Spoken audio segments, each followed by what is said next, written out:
This is Dr. Love coming to you from my studio at home. Um, just about to make a video on chapter 13 so that you can study from your own home. And Dr. Moore is going to be making a small self-test oriented video that will help lead you through some examples that are going to be relevant for your homework. But for right now, I'd like to just go ahead and get started with your work here that we're going to work on. Oh, I muted her, or else she would have been coming right in there. So this is, sorry about that, let me get this to minimize this, and we'll minimize this. So let's take a look at your book real quick. I'm in the what's called the Smart Book online, but you can see the page number that I'm on if you want to just look at your book at home. So the first thing we're going to talk about, we've talked about many non-harmonic tones.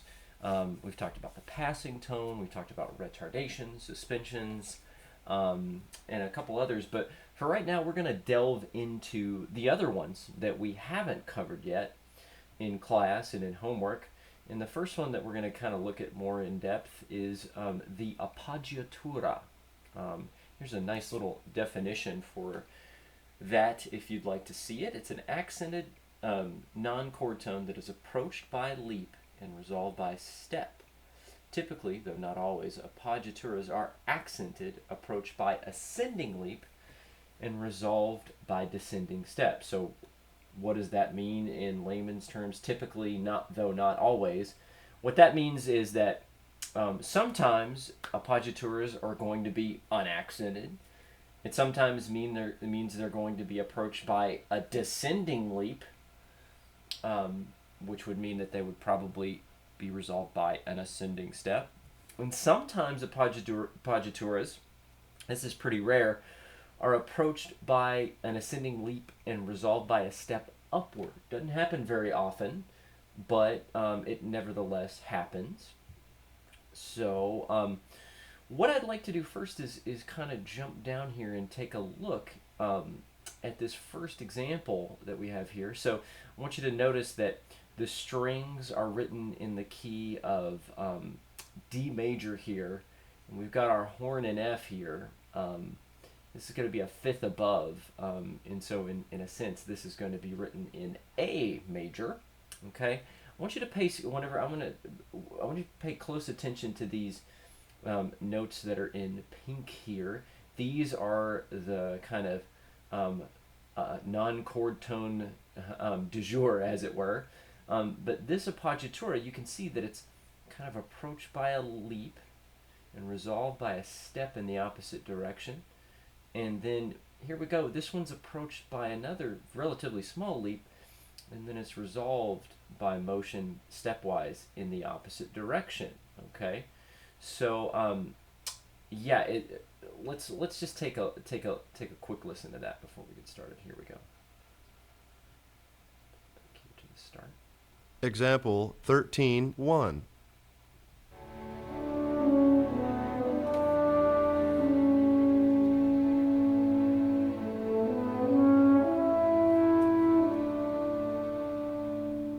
Okay, if you need a little help with that, the first note is actually a D.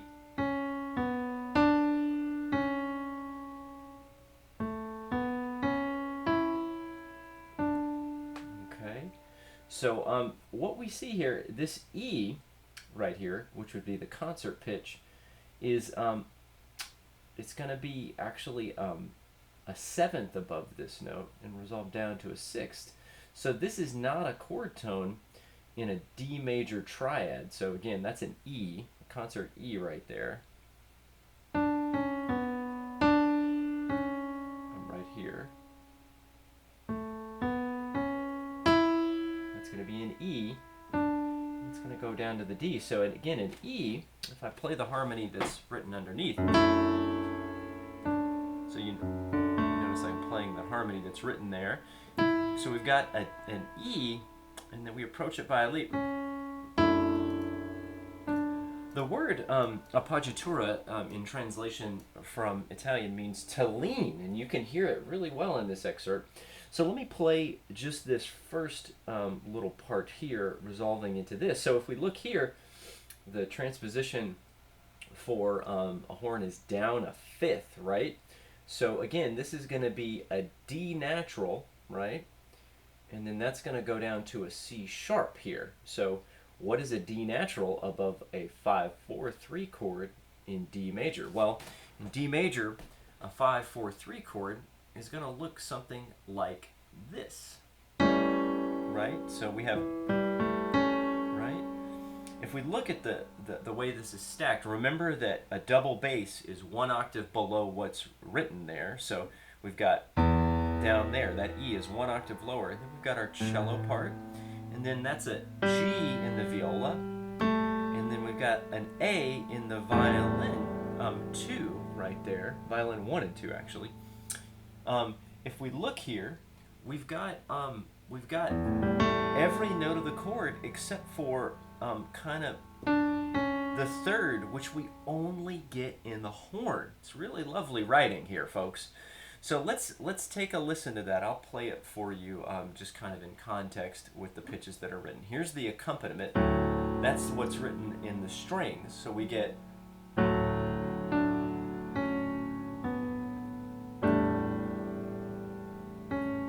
and we notice that non-harmonic tone. So the D is not a harmonic tone or a chord tone in an A7 chord in second inversion. So if we reduced it to an octave, we'd have something like this. Listen, we'd have,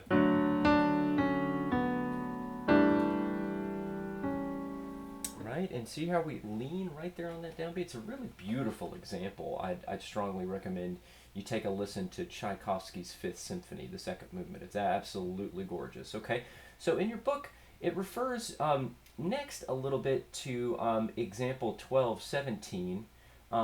And we'll look at that right here. Oh, I muted her so we didn't have to listen to her. So let's take a listen to this.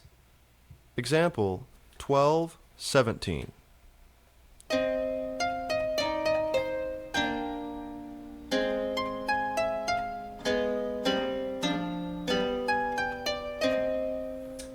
You'll remember that this is a suspension figure. Let me play this for you again. Actually, let me move the keyboard over so everything's right where you can see it here.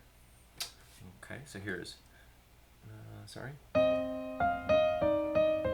Oh, actually, that's not over where you can see it. That would be where you can see it. My mistake. Let's try it again.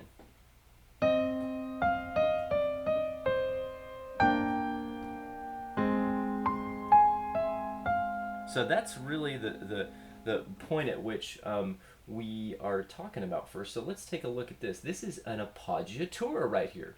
We notice that this non-harmonic tone, since we have a 4-6 chord in C minor, a 4-6 chord, oh, let's play it higher so you can see it. Okay, so if we see that's a 4-6 chord in the key of C minor, we notice that this note is not a chord member, right? And so in this part of the book, what the book is talking about whenever this example comes up is this right here, which is a suspension figure. Notice we have a suspension. I'll just play the reduction part, which is down here. You see this reduction moving into here. So if I had the suspension,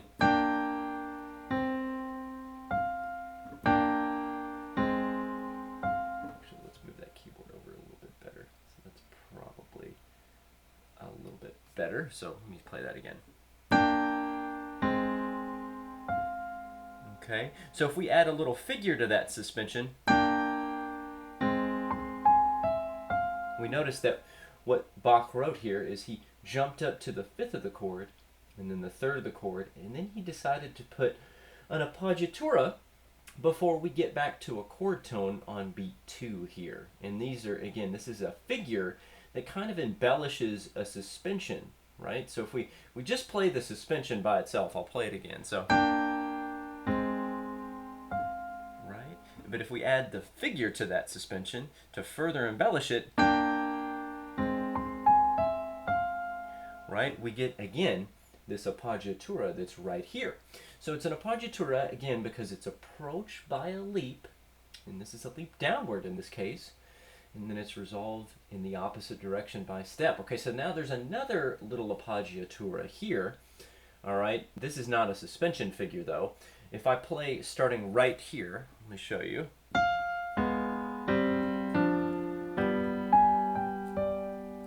Oh, my mistake, I messed up.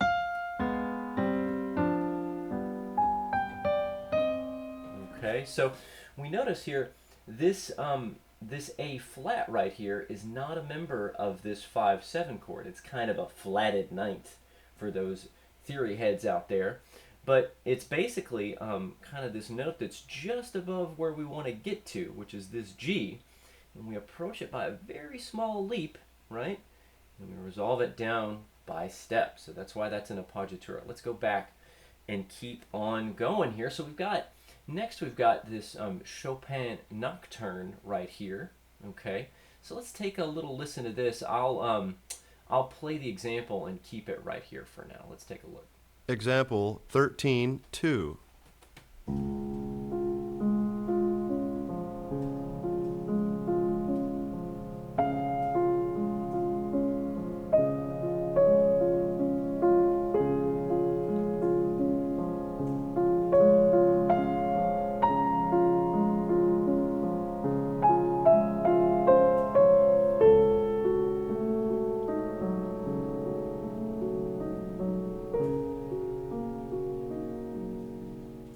Okay, all right, so that's a beautiful, beautiful piece of music by Chopin, one of the great masters of romantic piano. And this is very romantic in a lot of ways. Your book also mentions this fact. It says, "It is largely this aspect, though in combination with others, so harmonic, rhythm, disjunct melody, homophonic texture, wide range, and so on, that gives this phrase its romantic flavor." And they're talking about the appoggiaturas. The appoggiatura is kind of a 19th century thing, although the appoggiatura does occur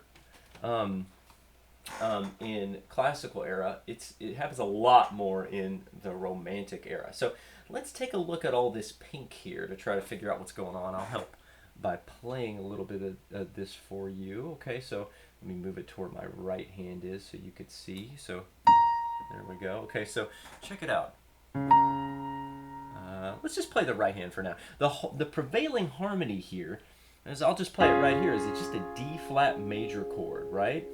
So whenever we get to this B flat right here, we approach it from a chord tone here. This F natural is in the chord, as we can see, in a D flat major chord.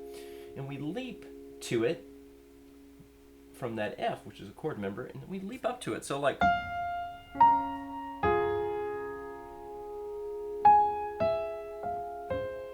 Okay, so just that measure, we can see we resolve this leap upward by a fourth, down by a step here. And then once we get the resolution, we leap down by a diminished fourth there. And then we resolve upward, and then here's a perfect fourth, and we resolve upward to a chord tone. All right, so take a listen to that again. So we get, here is...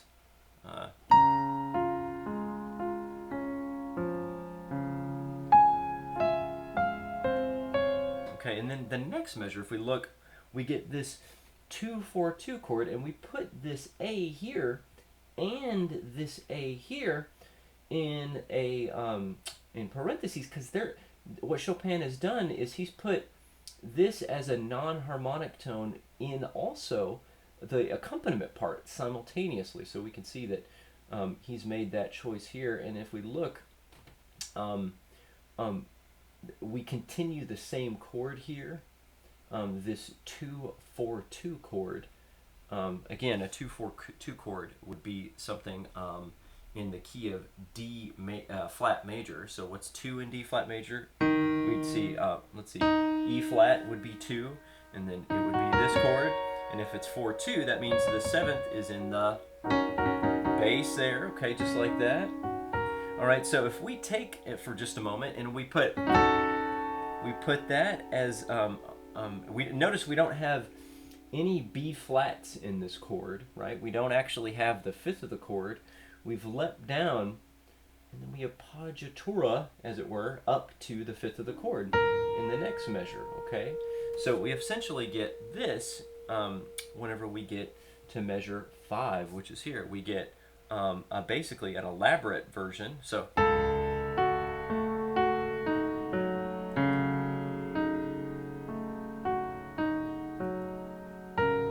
then we resolve in the next measure, right? So let's take a listen to that one more time and just kind of observe. Example 13:2.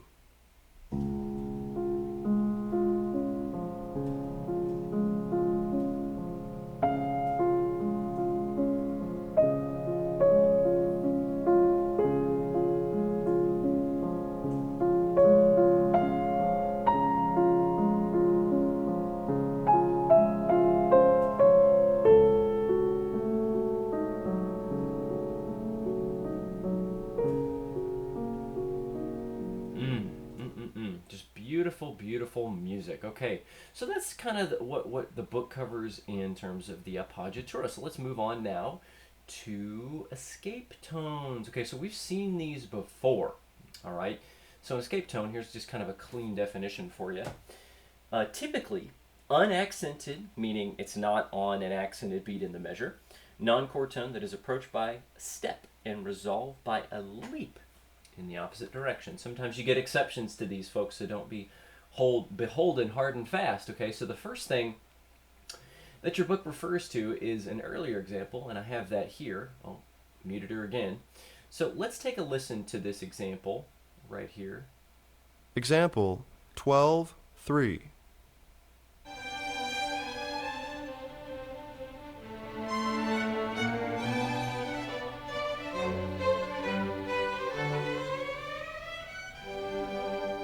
Okay, we can see here, let me bring up my keyboard again, see if I can get more of it on the screen.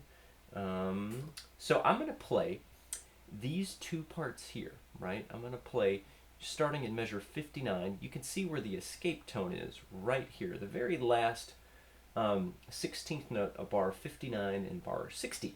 All right, so we're in the key of, let's see, G major here. All right, so this is just an arpeggiated 1/6 chord. And this is 5/6/5 right here. We get this in the bass. We get a low F sharp here in the bass, and then we get a 1 chord right here to finish out this measure. And let's just kind of look. So this escape tone here, this E right here, does not match with this harmony. The harmony here would be obviously that would be B, D, and then kind of G for the root of the chords. This is a 1/6 chord, and if we play, so that E doesn't work with that harmony. That's why we put it in parentheses and call it a non-harmonic tone. Okay, so we get essentially,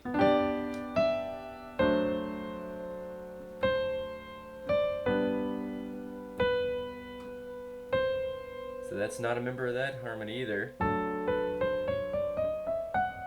Okay, all right, so let me go back here.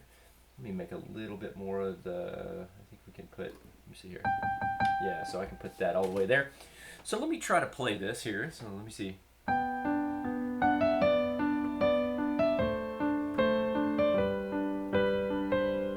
Oh, my mistake. Let me play it again.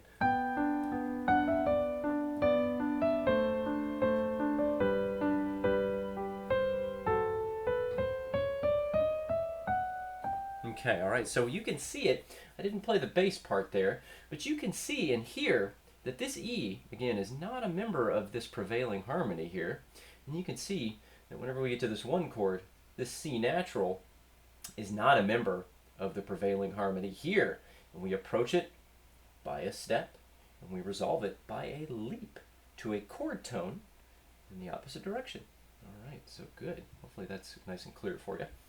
All right, so we got another example here, a little Haydn example. So let's take a listen to this very short Haydn example. Example 13:3.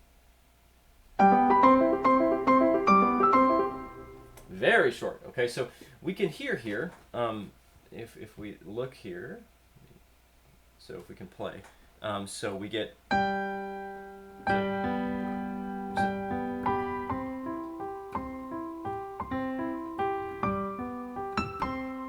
again, the harmony you can see here is we get a 5 chord, then we get a 1 chord, or a dominant and a tonic in correct term, sorry.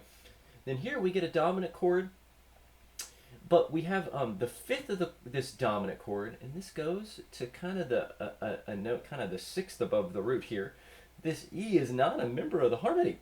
So we approach it by a step, resolve it by a leap in the opposite direction, okay? All right, so that's about all for escape tones. That's a kind of a quick, and then you can have chromatic escape tones. They can be other things, but most of the time, as it says here, all the escape tones cited in this section have been short, unaccented, and diatonic. These are all usually characteristic of the escape tone in tonal music. All right, so next, let's check out this really short one on the neighbor group. So here's a clean definition the book has. A pair of non-chord tones used to embellish a single pitch, both an upper and lower neighbor, sounding in succession in either order before returning to the original pitch. A neighbor group can be thought of as the combination of an escape tone and a appoggiatura in succession. So let's check this out. Let's get really up close and personal here. Obviously, the harmony here, even though they don't tell you, is a... Let me play it here. Let me show that keyboard again. So obviously the harmony here, even though they don't show it to you, is a C major chord, right? So if we look here, if I play that melody in the E only here, so we go around and we just go to the upper neighbor and then we do sort of a lower neighbor in succession, right? So we hear this all the time in so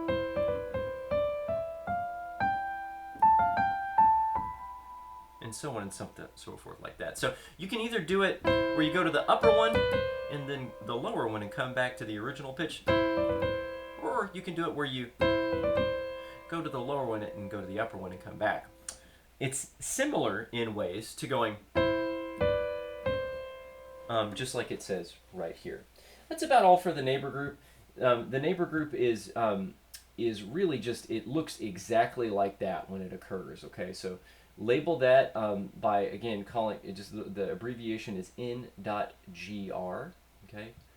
There, again, don't forget I didn't talk about the abbreviations, but we always want to label our non-harmonic tones here. We've put parentheses around this this E here, and we've labeled it with a lowercase e for escape tone. And just real quick, this other one, the appoggiatura, when you have it, what you want to do is you want to, again, put it in parentheses and put APP as the abbreviation for it. So you're not giving the right answer fully if you don't write the abbreviation in addition to the parentheses around the non-chord tone, okay? So just a couple more things left here today. So we've got the anticipation. Here is a really easy definition here. It's a non-chord tone that moves by step or leap to some pitch that is contained in the anticipated chord that is not also present in the preceding chord, okay? So let's take a look at this nice little example here. It's in B flat major. Okay, I'll bring the keyboard back. So we get, let me make the range a little bit different here for 1 second. So we get this, all right, so if we see, that's the anticipation. It's the 5 chord going to the 1 chord. We anticipate the tonic here.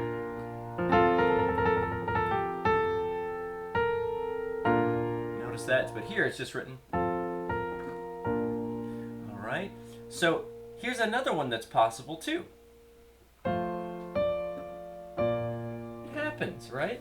So yeah, it's just where before this chord is over with, we anticipate a chord tone with a note, which is seen here, that is not a member of this first chord, okay? Hopefully that makes sense. Again, the same thing happens here. This is not a member of this chord, but it is a member of this chord, okay? So that's why we call it an anticipation, all right? So let's take a look at this nice Bach example from the 22nd fugue in B flat minor. Let's take a listen here. Example 13-6.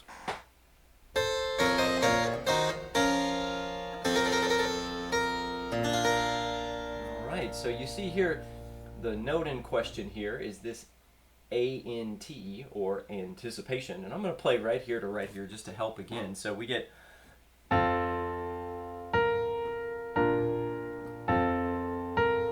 notice that it's really interesting. We play the excerpt.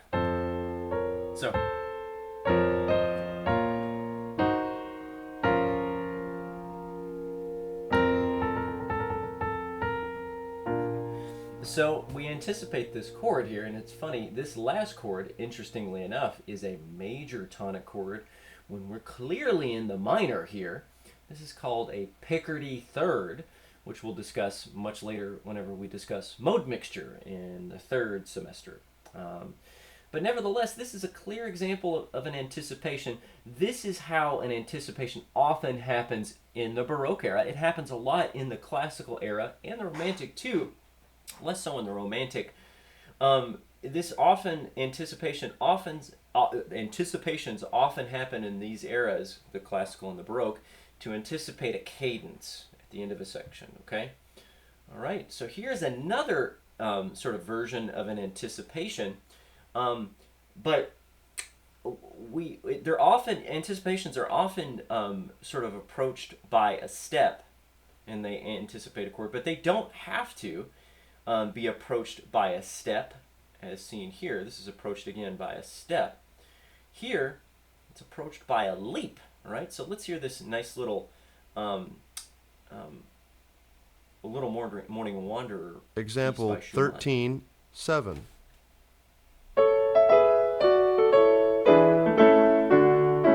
Okay, good. We see here again that we've got this motive here, this rhythmic motive here that occurs.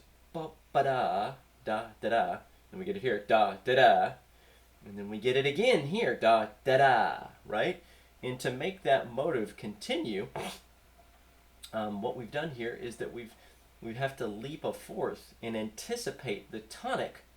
Again, we approach this by a leap. This chord, this pitch is not a member of this 5/7 chord, but it is a member of this one chord, and so we're anticipating a chord tone in the next chord. Okay, hopefully that's sort of clear. There's one last example. It's pretty rare. It's called a free anticipation. It's a type of anticipation that is both approached and left by leap. In other words, the anticipation and resolution do not feature the same chord tone. So let's take a look at the example here. Let me talk about it a little bit before you hear it, just so you can understand. We get this melodic material here that doesn't really have a chord, but it kind of does, because our ears basically will just hear this chord as being the chord that happens throughout these two bars. But what I want you to see, you see how there's this little line that kind of is supposed to help you connect these areas? So this is kind of in canon, meaning this material is directly imitated or stated again in the bottom voice, right? So it's this.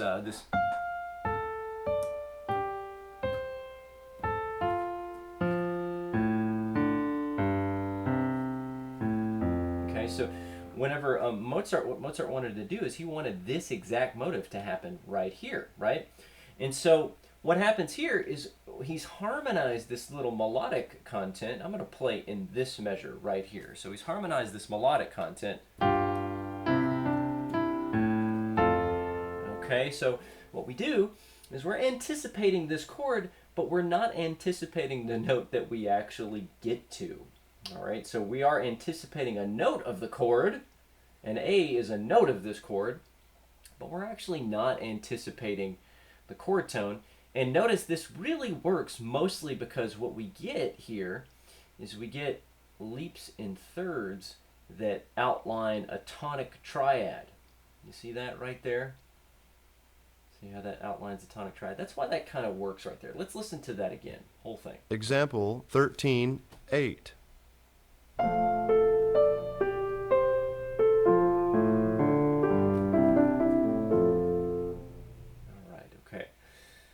right, so a couple more little things here. We got the pedal point and special problems in analysis of non-chord tones. So here is a clean definition of pedal point. It's a stationary pitch that begins as a chord tone, then it becomes a non-chord tone as the harmonies around it change, and finally ends up as a chord tone again when the harmony is once more in agreement with it. Okay, so let's take a look at this first example, this example by Bach. Example 13:9.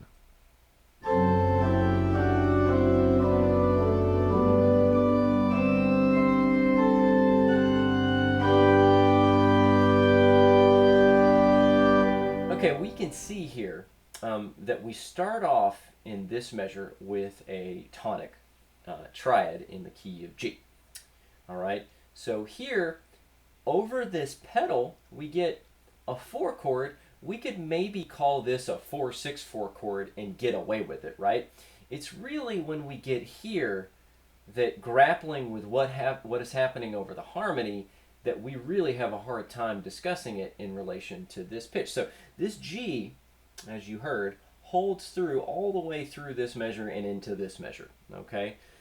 Don't forget that this C here holds all the way through this measure, so that becomes a chord tone of this 7 diminished chord. But this G pitch here, while it is a chord tone of this 4 chord, remember a 4 chord or a subdominant chord in the key of G major is a C major triad. We get that here, and G is a chord member, right? So we get that kind of chord. In fact, I can play it for you. We get right there at that moment. Whenever we get the last 2 quarter notes of the measure, we get this 7 diminished chord that's kind of spaced out over that G. Okay, and it's really hard to grapple with what's going on unless we say that this G is a non-harmonic tone and that we have created a pedal point right there. Okay, this is a very common device. It's a very beautiful device in music. Let's listen to that one more time. This is a very short example. Oh, sorry about that. Let's play it again. Example 13:9.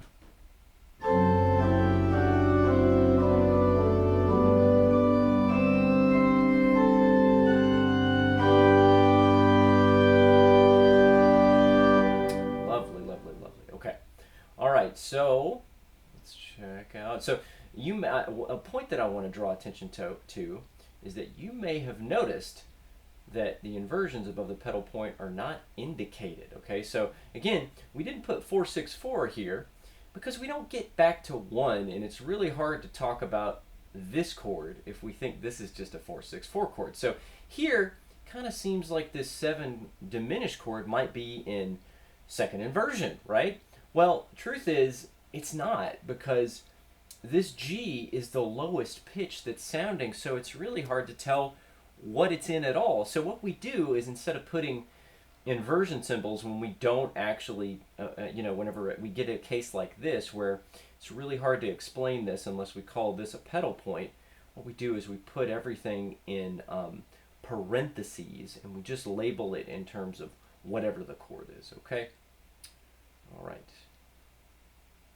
Again, the term point that's worth mentioning is the term pedal point comes from the frequent use as a device in organ compositions, okay? All right. So here, again, these are the low pedals in the organ, which would be played with the feet, right? This is pretty far to be played with the left hand, right? And if we notice, this is played with the left hand, this is played with the right hand, and these are the pedals. That's why that's called a pedal point, okay? All right, so let's take another look at a piano composition. This is from Schumann's album From the Young, and this is called The Reaper.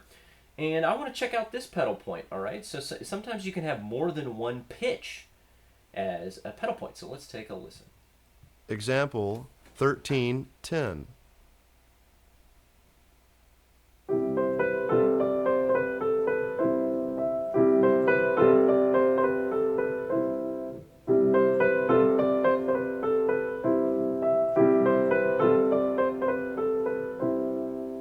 Okay, great. So what we interestingly enough get here is we get these pitches sustaining the whole time in the left hand, right? So really it feels like there's kind of a constant C and G pedal, okay?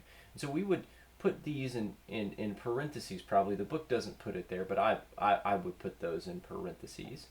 And notice that we've put this note and these two notes in parentheses here because these are not members of a 2 chord, right? And how can we tell this is a 2 chord?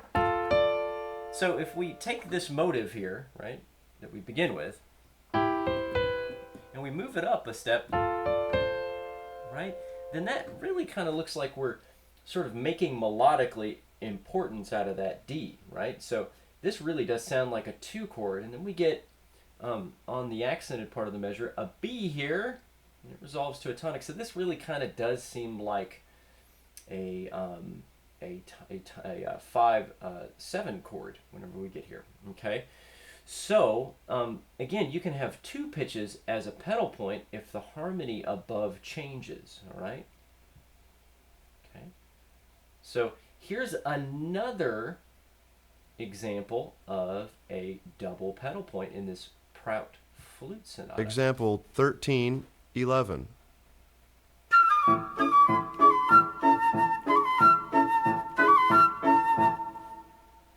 Kind of fun there. Notice pretty much the same thing happens here.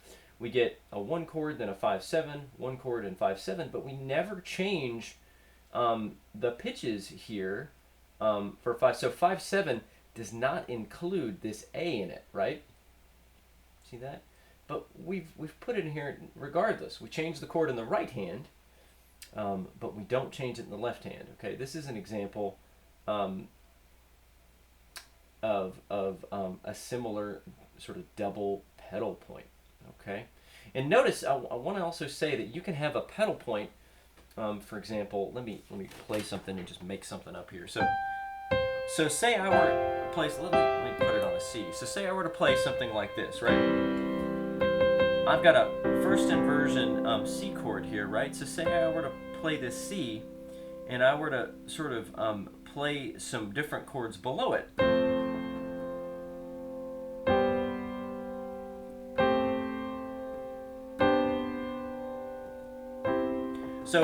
So that C was a pedal point, and notice that it was above the harmony. This can happen too in pieces of music, okay? So a couple special problems and then we're done for today. Thanks so much for your attention. Okay, so a couple special problems here. So we talked about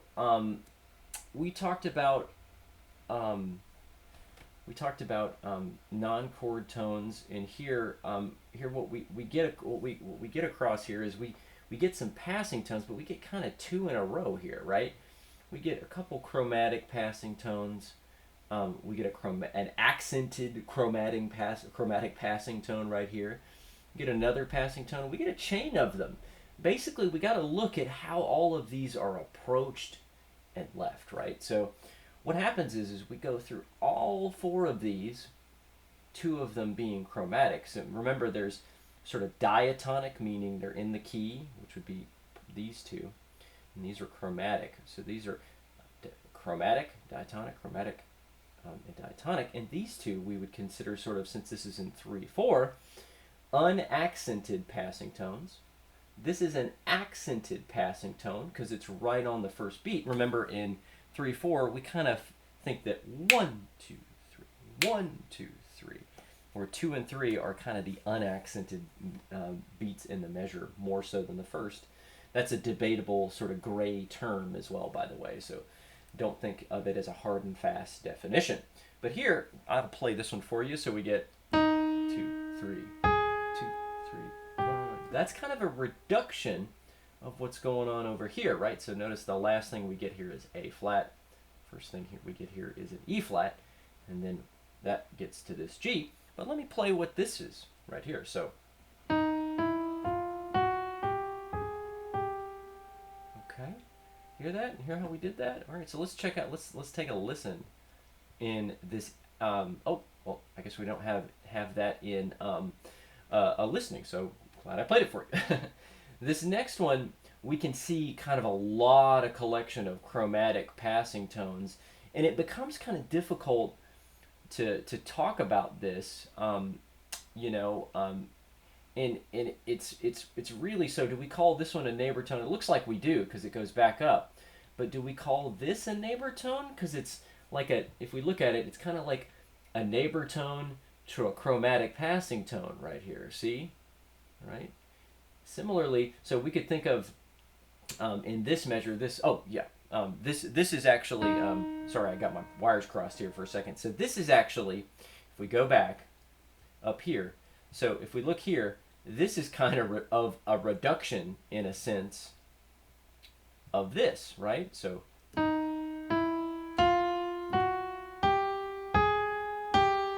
right. So what happens here is we get, I'm sorry about that.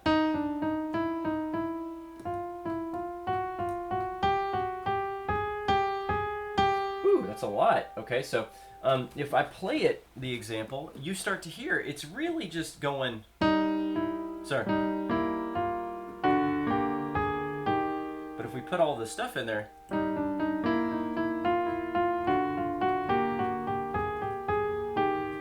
right? So again, it becomes sort of hard to grapple with that. If we look at how your book is talking about it, okay? So the best they say the best solution here is to label those notes as passing tones. Is an example 13.2, 13.12, right? And then, but it's just interesting that one could actually go back and forth on this, and sometimes analysis is actually kind of, basically, if it makes sense, then call it that. So these are all kind of passing tones. Look at all that. Look how many passing tones we have. Look at that. All those guys. Whoa. All right, so you could call all that passing tones. You could consider this a neighbor. I could say it's a neighbor, but it's hard to consider it a neighbor because this is a non-harmonic tone. This is a non-harmonic tone. This is a non-harmonic tone, and this is a non-harmonic tone. So again, as we say in here, the best solution is probably to call all of this passing tones and the other as neighbors, right? So these as neighbors, neighbors, neighbors, neighbors, and this is a neighbor. And this is going to be our passing tones, and this is a chromatic passing tone, an unaccented chromatic passing tone, passing tone, accented chromatic passing tone, passing tone, and then neighbor tone. And we call this a neighbor tone, a neighbor tone, neighbor tone, neighbor tone, neighbor tone, and neighbor tone, okay? So it'd be really hard to just take a look at that and figure it out, okay? So here's another quick problem, and you won't encounter something like this, but it's actually really useful to talk about. Let's take a listen to it. Oh, sorry about that. Example 13.14.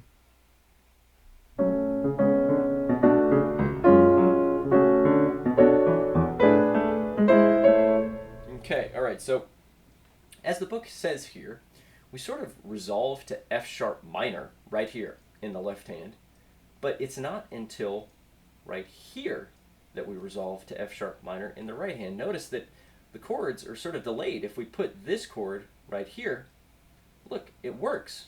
If we put this chord right here even, it works.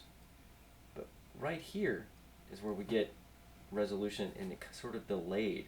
And so how do we analyze that? Well, just like this, really. There's really not much else we could do, and the book really doesn't give us much to go by here. It says, conventional non-chord tone terminology is inadequate to explain a passage such as this. Instead, it is better to use an approach such as the one we have demonstrated. So in other words, what they're telling you is man, this is hard to deal with unless you come up with a way to describe what's happening. And what analysis sometimes is it's coming up with a way to describe what's happening. Okay, now see if we can listen again, and if you can sort of hear Example 13.14.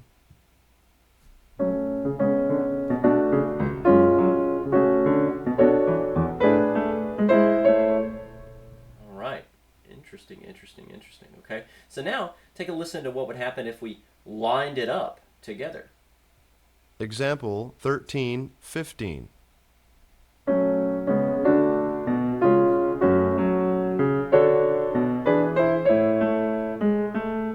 See how that makes sense? Okay. All right, so the last, very, very last thing in this section before you'll get to the Dr. Moore self-test video is example 13.6, okay? So what it's trying to grapple with here is that, so as a general rule, non-chord tone analysis based on melodies alone are arbitrary and uninformative. But it's not necessarily without merit to sort of talk about what happens in melodic content. In fact, it's actually pretty informative, especially if you were in sight singing and ear training, to try and grapple with what's going on with the melody and figure out what's implied. If we look here, let me play this little.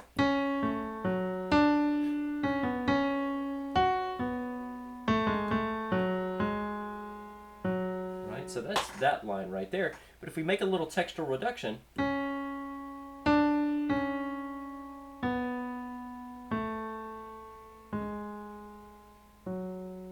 okay. So what it's saying here is that it's really hard to sort of you can clearly see that this is an arpeggiation of an F sharp minor triad, right?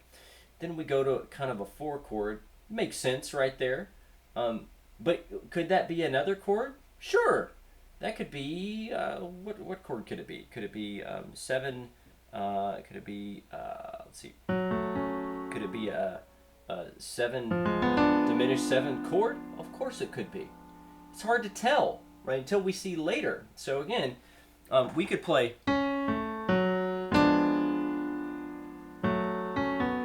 We could play that. Now it says 4 in the book.